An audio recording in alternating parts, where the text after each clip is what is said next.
आखाती देशातल्या युद्धाचा फटका जो आहे तो महाराष्ट्रातील प्रत्येक व्यवसायाला बसत आहे. हळूहळू आता हॉटेल व्यावसायिकांनाही सर्वात मोठा फटका बसतोय.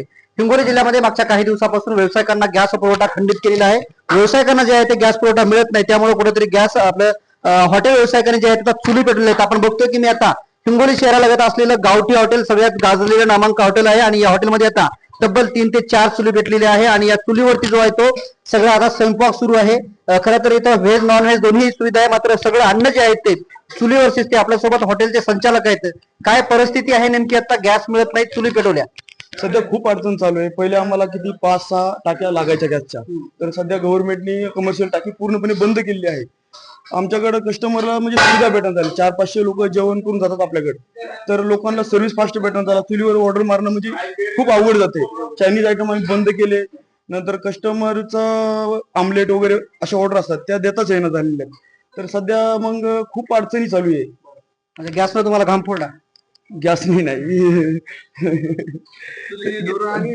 चुलीचा धूर हे भरपूर परेशानी होत आहे. हा, तर आता हे चुली मागवल्या, ते चुली कुठून मागवल्या आणि काय खासियत आहे या चुलीची? तर ही चूल आम्ही बारामती साईड कडून मागवलेली आहे. तर या चुलीला कसं फॅन वगैरे आहे, तर ते फास्ट ऑर्डर काढण्यासाठी एक पर्याय म्हणून एक आमच्याकडे हात बसलेला आहे सध्या तरी.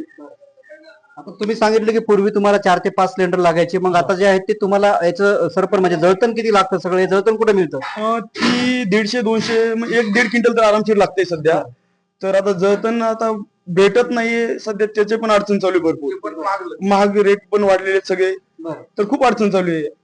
परिणामी जर असंच काही दिवस सुरू राहिले तर मग याचे परिणाम काय काय होतील? आता हॉटेल बंद करावं लागेल, कारण की 400-500 ऑर्डर पहिल्या 400-500 लोक जायचे जेवण, तर आता सध्या अर्ध्यावरच कस्टमर आलेले आहे. कारण की ऑर्डर त्यांना फास्ट भेटण्यात आली, सर्व्हिस भेटण्यात आली.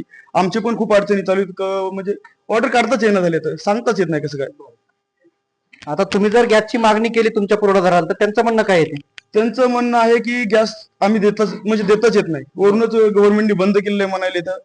तर जे आता एका दुसरी बसलेली टाकी बस त्याच्यावरच आहे सध्या तरी. आम्ही तुम्हाला काय मागणी करायची आता सरकारकडे किंवा मग पुरवठा अधिकाऱ्याकडे अजून कोणाकडे? जेवढ्या लवकरात लवकर होईल तेवढा गॅस आम्हाला उपलब्ध करून द्यावा गव्हर्नमेंटने, नाहीतर त्याच्या पर्याय काहीतरी आम्हाला एक दुसरा पर्याय म्हणून काहीतरी दिला पाहिजे मग. हा, किती नुकसान होते? आर्थिक फटका बसतोय का गॅस नसल्यामुळे? 100%. कारण की 1-1.5-2 लाखावरचा सेल डायरेक्ट आमचा 70-80 वर चाललेला आहे.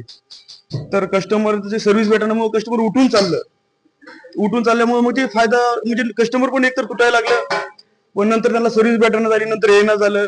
भरपूर अडचण चालू आहे.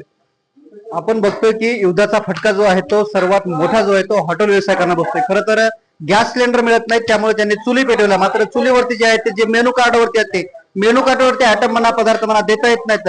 म्हणजे ह्याच्या अगोदर जे 2 लाख रुपये बिझनेस व्हायचा तोच बिझनेस आता 70 ते 80 हजारावर आल्याची प्रतिक्रिया हॉटेल संचालकांनी दिली आहे. कॅमेरामॅन ज्ञानेश्वर वानखेडेसह मी रमेश चेडके, TV9 मराठी, हिंगोली.